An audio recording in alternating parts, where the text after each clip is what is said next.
আজ আমাদের ঘরগুলোতে এতটুকু পরিবেশ বিদ্যমান নেই, বাস্তবতা বড়ই করুণ। ঘরগুলো আজ অশান্তির আগুনে পুড়ছে, মনে হয় যেন জাহান্নামের আগুন জ্বলছে।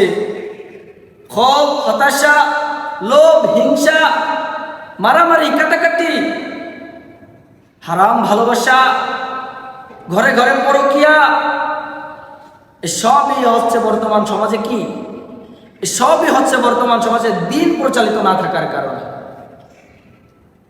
আর এই দিনী পরিবেশ না থাকার কারণে আজ আমাদের সন্তানরা দিন শিক্ষা থেকে বঞ্চিত হচ্ছে। আর আমার মৃত্যুর পর এই সন্তানরা আমার কোনো কাজে আসছে না। আমাদের স্বপ্ন আর আশাগুলো পূরণ হওয়ার পূর্বেই ধ্বংস হয়ে যায়। আমাদের কষ্টের অর্জনগুলো অন্যের হাতে চলে যায়। আমরা তো আজ অর্থ উপার্জন করতে করতেই জীবন শেষ করে ফেলি, কিন্তু সে উপার্জন আমাদের কোনো কাজে আসে না। আমাদের হার গোস্তগুলো মাটির সাথে মিশে যায়, আমাদের স্বপ্নগুলো হারিয়ে যায়। আমার সন্তানরা আমার থাকে না, দুনিয়ার সব ব্যস্ততায় তারা আমাকে ভুলে যায়। আমারও তৈরি বিশাল বড় অট্টালিকা, বিএস বাড়ি আমার থাকে না, আমার সন্তানরাও আমার থাকে না। দুনিয়ায় অনেক বড় লোক আমি, অনেক বড় ব্যবসায়ী, অনেক বড় নেতা, অনেক ধন সম্পদের মালিক, ধনাঢ্য আমি, আজ কবরে রিক্ত হাতে পড়ে থাকি। এ সম্পদ আমার থাকলো না, আমার তো এই বিশাল অট্টালিকা ভিএস বাড়ি আমার থাকলো না, আমার সন্তানরাও আমার থাকলো না। কেন এমন হয়? কেন এমন হয় ভাবুন তো, চিন্তা করা উচিত।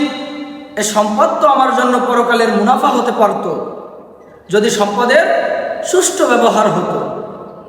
সম্পদ দ্বারাও কিন্তু জান্নাত কামাই করা যায়, সন্তান দ্বারাও জান্নাত কামাই করা যায় যদি সন্তানকে এই দুনিয়ার উপরে দিনদার করে রাখা যায়। আজ তো আমরা আমাদের সন্তানকে এমনভাবে গড়ে তুলি যে আমার মৃত্যুর পর আমার কবরের পাশে দাঁড়িয়ে সূরা ফাতিহা পড়বে তারও সময় পায় না। যদিও সময় পাই, তাহলে ফাতিহা পড়ে দোয়া করার জন্য মাওলানা খুঁজতে হয়। আজ আমাদের ঘরগুলোতে এতটুকু পরিবেশ বিদ্যমান নেই, বাস্তবতা বড়ই করুণ।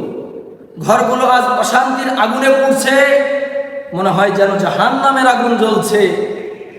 ক্ষোভ, হতাশা, লোভ, হিংসা, মারামারি, কাটাকাটি, হারাম ভালোবাসা, ঘরে ঘরে পরকিয়া, এসবই হচ্ছে বর্তমান সমাজে কি?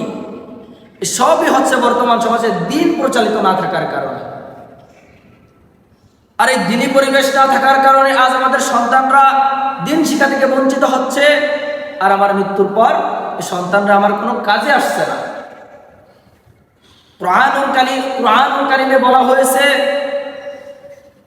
সূরাতুল হাদীদের ভিতর 27 নম্বর পারা 19 নম্বর পৃষ্ঠার 4 নম্বর লাইনের 20 নম্বর আয়াতে, ইয়ালামু আন্নামাল হায়াতুদ দুনিয়া, ইয়ালামু তোমরা জেনে রাখো, আন্নামা প্রকৃত অর্থে, আন্নামাল হায়া, হায়া অর্থ হচ্ছে কি জীবন, আর দুনিয়া তো এই দুনিয়া। ইয়ালামু আন্নামাল হায়াতুদ দুনিয়া, তোমরা জেনে রাখো এই দুনিয়ার জীবন, লাইবু ওয়া লাহু ওয়া জিনাতু ওয়া তাফাখুরুম বাইনাকুম। লাইবু কিরা, ওয়া লাহু ও কৌতুক, ওয়া জিনাতু এবং জাকজমক, ওয়া তাফাখুরুম ও পারস্পরিক গৌরব, বাইনাকুম তোমাদের মাঝে। লাইবু ওয়া লাহু ওয়া জিনাতু তাফাখুরুম বাইনাকুম, তাহলে যে ক্রীড়া কৌতুক এবং জাকজমক, পারস্পরিক গৌরব অহংকার।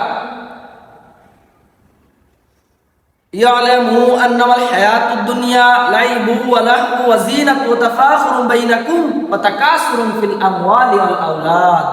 তোমরা জেনে রাখো দুনিয়ার জীবন ক্রীড়া কৌতুক এবং জাকজমক, পারস্পরিক গৌরব অহংকার, আর সন্তানিতে প্রচুর লাভের প্রতিযোগিতার জায়গা ব্যতীত আর কিছুই না। প্রিয় মুসলিম ভাই, আজ যদি আমাদের ব্রেন পরীক্ষা করা হয়, দেখবেন 100-র ভিতরে 99% মানুষের রেজাল্ট আসবে দুনিয়ার চিন্তা নিয়ে।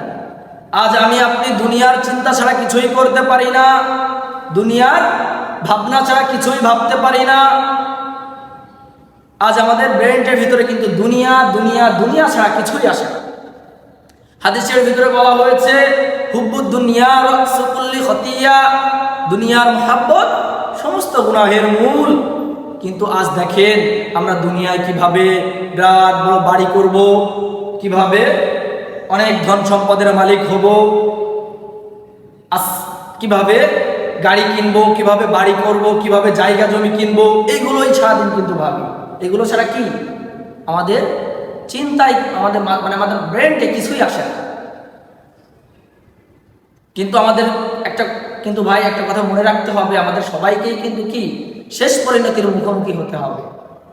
অথচ আমরা ওই শেষ পরিণতির কথা ভাবি না, ভাবি কেবল সন্তানের পড়াশোনা, সম্পদ কামাই করার কথা, জীবনের সুখ স্বাচ্ছন্দ্যের কথা।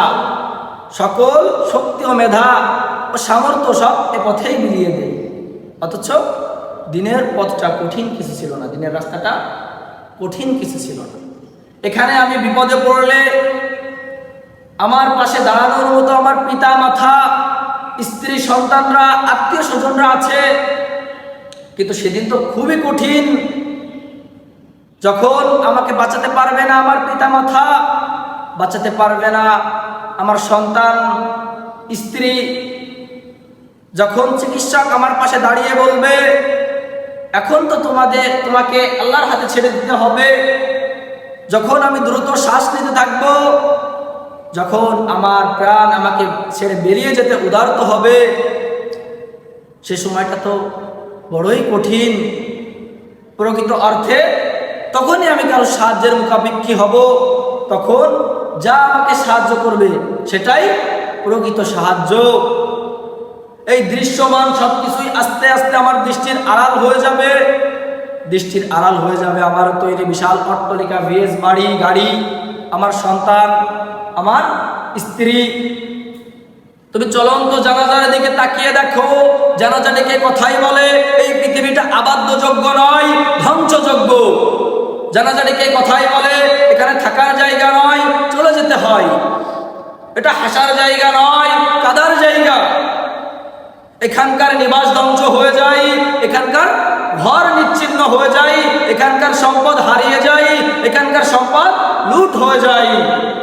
এই পৃথিবীকে, এখনকার সম্পদকে যে ভালোবাসে, মনে রাখবা পরকালের প্রতিযোগিতায় সে হেরে যায়। তোমার কি কবরের কথা মনে পড়ে না? কবরের অন্ধকারে থাকতে পারবে তো? তোমার কি কবরের গরমের কথা মনে পড়ে না? গরম কবর শীতল করার কি কোনো আমল কামাই করেছো? তোমার কি জাহান্নামের কথা মনে পড়ে না? জাহান্নামের আযাব সইতে পারবে তো? দুনিয়ায় মনে রাখবা, তুমি দুনিয়ার মায়ায় পড়ে তুমি যতই মৃত্যুকে ভুলে যাও না কেন, মৃত্যু কিন্তু তোমাকে ভুলবে না। দুনিয়ার একটু আরাম আয়েশের জন্য আজ তোমার কত সাধনা, কোটি টাকার বাড়ি, লাখ টাকার খাট, 1000 টাকার বিছানা, আর ওই 3.5 হাত কবরের কথা তুমি ভুলে আছো। তুমি আজ মারা যাবা, আজ সকাল 8টায় মারা যাবা, দুপুর 3টার আগে তোমার মাটি হয়ে যাবে। ওই বাঁশবাগানের ভিতরে তোমাকে রেখে আসবে। তোমার এই ভিআইপি অট্টালিকা, ভিএস বাড়ি, কোটি টাকার বাড়ি, লাখ টাকার খাট, 1000 টাকার বিছানা, কিছুই তোমার সাথে যাবে না। প্রিয় ভাই,